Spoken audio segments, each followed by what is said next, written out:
Wakili wa kujitegemea Boniface Anyisire Mwabukusi ameandika katika ukurasa wake wa Facebook kuhusiana na masuala mbalimbali ambayo yanaendelea katika nchi yetu ya Tanzania. Lakini wakati huu ameelekeza moja kwa moja waraka wake kwa vyombo vinavyohusika, akisema kwamba tunaposhauri, sikilizeni na kupima. Waraka huu unaenda kwa vyombo vyote vyenye dhamana ya kisheria na kiutendaji.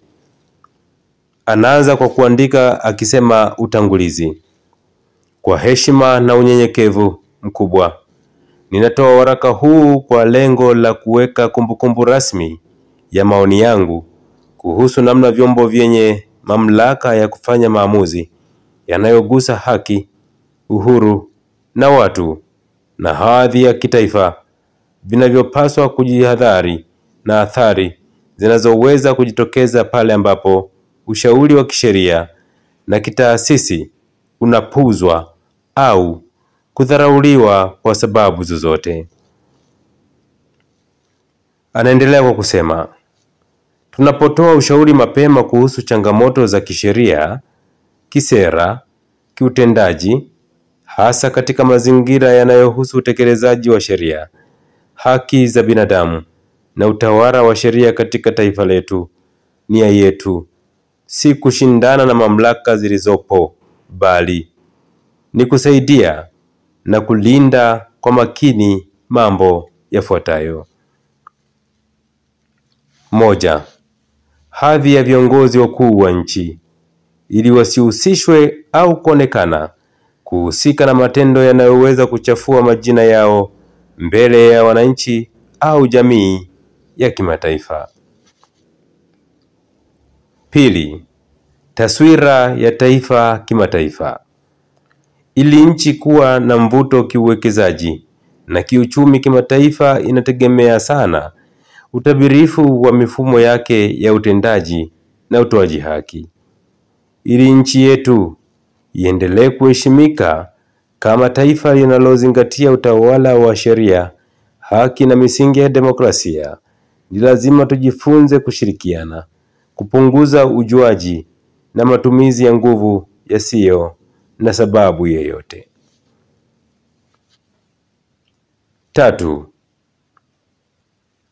Uaminifu kwa taasisi za dola, yani bunge, mahakama na serikali, ili kuhakikisha maamuzi yote yanayoathiri umma yanazingatia misingi ya haki, weledi na uzalendo. Tusiopenda kusikiliza ushauri bora na kuufanyia kazi.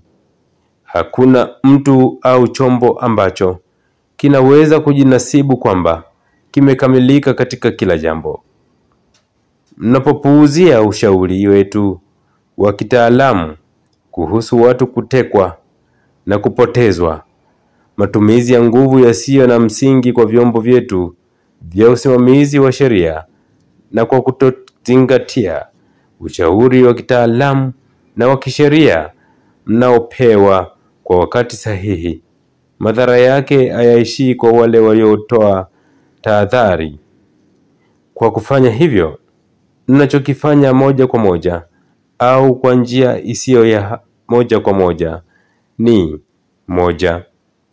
Kudhalilisha au kutoa nafasi kwa kujua au kutokujua ya viongozi wetu wakuu kudhalilishwa mbele ya jamii ya ndani ya nchi na kimataifa. 2. Kuharibu hadhi ya taasisi za dola ambazo zinaonekana kama hazitekelezi wajibu wake kwa kufuata katiba, sheria, kanuni na mikataba ya ndani na nje ya nchi. 3. Kuweka taifa katika hatari ya shutuma na mashinikizo ya kidiplomasia bila sababu yoyote ya msingi. Anatoa wito kwa kusema, natoa wito kwa viongozi wa vyombo vyenye mamlaka ya maamuzi kisheria na kiutendaji kuwa na utamaduni wa kusikiliza kwa makini, kufanyia kazi kwa haraka na kuthamini ushauri wa kitaalamu unaotolewa na wadau wa haki, sheria na utawala bora. Kufanya hivyo ni kulinda heshima ya taifa letu na hadhi ya viongozi wetu wa juu pamoja na mfumo wetu kitaifa wa kisheria na utawala bora. Anaendelea kwa kusema, mnatukosea sana mnapoamua kupuuza na kudharau sauti za ushauri. Ukatili dhidi ya binadamu wenzetu sio uzalendo. Tunamhitaji Mdude akiwa hai. Walalamikiwa wapo? Wanapopatikana pametajwa na ushahidi na shahidi, mbona hatuoni kinachoendelea? Huu ni waraka wa Boniface Mwabukusi akieleza katika ukurasa wake wa Facebook akisema kwamba tunaposhauri sikilizeni na kupima, na waraka huu umeenda kwa vyombo vyote vyenye dhamana ya kisheria na kiutendaji. Hii ni Nyikani TV na langu jina ni Gordon Kalurunga.